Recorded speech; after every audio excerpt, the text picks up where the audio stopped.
Have you ever hit the bottom with a motor? Spider. What did you say? Did you ever hit a lizard? What? Hit the bottom? No, sometimes if the water's a little shallow, I might sometimes get a little too close to the edge and it'll bump into the mud over there, but usually I don't. It looks like everyone's clear. You can go ahead and sit back up. Welcome, folks, to the Lost River Cave. Now, if you look over here, off to the right, you'll see our first cave formation. This is what we call a flowstone. I bet you can't guess why it got that. Yeah, all this nice, lovely water flowing over it. This flowing water is responsible for the appearance of this rock because it's got a lot of the same stuff in it the water at the Blue Hole does. So it's got the carbonic acid, it's got the minerals from the limestone. And so just like at the Blue Hole where that water comes up out of the ground and it starts to lose its carbonation, that's what's happening to this water over here as well. As it comes up out of the ground, it's under less pressure here inside of the cave, and so that carbonation starts to lose. Nice sounding name. Usually caves give more poetic and pleasant sounding names to the rooms in their cave, but this one's just called the Breakdown Room.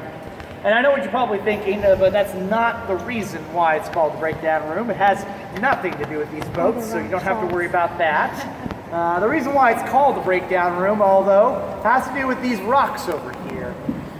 These large rocks that we see piled up over here, it's got a bunch of mud sitting on top of them. These large rocks didn't always just sit there. They used to be up there. They used to be a part of the cave ceiling until one day water got in between those layers of rock and started to erode them apart from each other. They did such a good enough job that there was already a cave passageway underneath that the bottom layer of the limestone they were eroding away collapsed into the cave in an event called the Breakdown. Now I can appreciate how that little piece of information might be unsettling for you. Coming on inside a cave, hearing about how a large section of the ceiling just fell apart one day. Yeah, it does not make for an easygoing boat tour. But let me tell you, I've been a tour guide here for 4 years. If dodging falling rocks was something I really had to concern myself with, I wouldn't be your tour guide. So we're gonna be all right. You don't have to worry about falling rocks. But I do need to steer around rocks that are here in the river. And there's one right over here out to the left, and I have to get pretty close to it so I don't bump into the wall over there as I start to turn. And sometimes, despite my best intention, I still bump into things. So if I hit a rock while I go through this little section of the cave, it will of course make some noise, metal boat, solid rock. But it's not really going to damage the boat much at all. It'll only hurt your confidence in my ability to drive. All right. Now, how many of you all have felt a cool drop of water fall onto you? A few? All right, congratulations are in order. You've been kissed by the cave. That's a little cave kiss right there.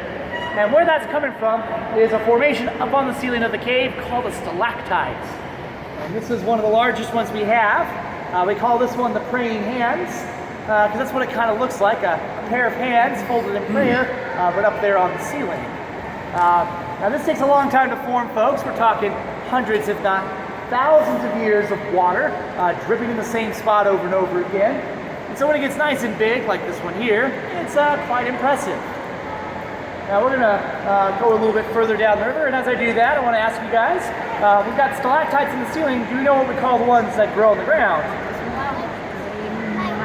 Yeah, stalagmites, very good. Yeah, now we don't really have much in the way of stalagmites here in this particular room, simply because there isn't appropriate surface area for them to grow on. They need flat ground, and there ain't a whole lot of that in here. Now if you look over here off to the left, you'll see another formation. This formation is also a flowstone, but does something notice something different about this one? Is there any water? Oh, yeah, it's really dry. Now there's not a whole lot of water flowing over this flowstone. That happens. Formations don't always grow indefinitely. They do eventually stop. And sometimes this can be caused by a natural process happening, like the water itself as it flows and builds up enough material that it has sealed itself up. Other times, it's because, well, something up on the surface has stopped the water from coming in at all. And we think that was probably likely what has happened here, because going over top of the cave, as I have mentioned, there is a highway, a road, 31W, Nashville Road. When they built that road and turned it into a 5-lane highway several years ago, they sealed up enough of the soil to stop the water from coming into the cave at all. And so it's kind of dried up a bit. The only time it really starts to flow again is when it starts to rain outside. All right, does anybody have any questions so far? All right, so we're gonna go ahead and head a little bit further on into the cave. And as I'm sure you've noticed by now, the volume of the water back there is fairly loud. You all signed that waiver, correct, when you bought your tour tickets? Yeah. Now, unrelated question. How many of you guys have been to Disney World? A few? Do you remember the Pirates of the Caribbean ride? Right there at the beginning, where it's all nice on the break.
So as I mentioned, we've got these small stalactites here in our ceiling. They're very young, very fragile.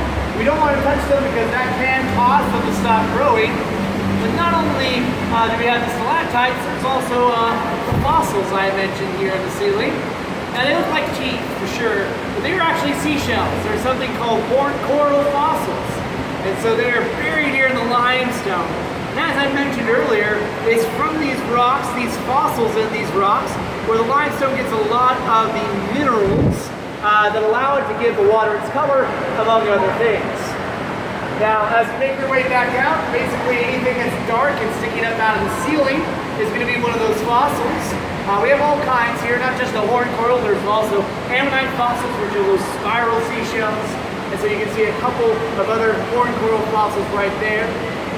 As we start to make our way back out of the cave. But we're also going to be passing underneath another feature here on the ceiling. It looks an awful lot like those fossils, but it's something else entirely.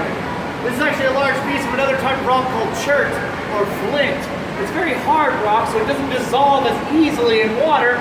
And so when the cave was initially being created by the flowing river, it could have rode away that spot there in the ceiling, and so it left a knot behind. Now, we're going to be passing Paige's boat, so I'm going to stop talking for just. You might see that there is a tree branch up there on top of it. That tree branch was not there before last September. That was something that was recently added up there by the floods because the water got so high. We too got a lot of rain during that time period. We got about 12 inches of rain in 48 hours, and the ground just couldn't take it. And so all of it rushed down here. And the drainage basin that feeds this cave is about 55 square miles around.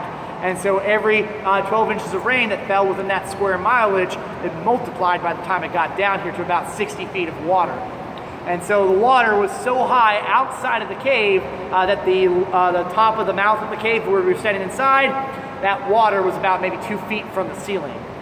And so that whole valley we were walking through was mostly flooded back in 2010. So it can get pretty catastrophic. We haven't anything any bad like that except for that the flood from last year. And even this past January, February, and the early part of March, we were actually flooded for a period of time, but that wasn't so bad. It was just high enough that we couldn't get the boats underneath the wishing rock, and so we just didn't do tours at the beginning of the year. Is this water safe to drink? It really, it's not because it's dirty or anything like that. Part of it has to do with the fact that the city is within the drainage basin, so sometimes some things can end up down here that's not supposed to. But also, it's a natural river, and it's that lowest spot, and so things can run off down here, especially when we get a lot of rain. And the other thing too, with water like this, it's been a while since humans have had to drink water out of a river, and so our stomachs aren't really equipped to deal with it much anymore, because we've been drinking fresh tap water and a bunch of other stuff like that. So even if it was completely clean, nothing in it at all, there are bacteria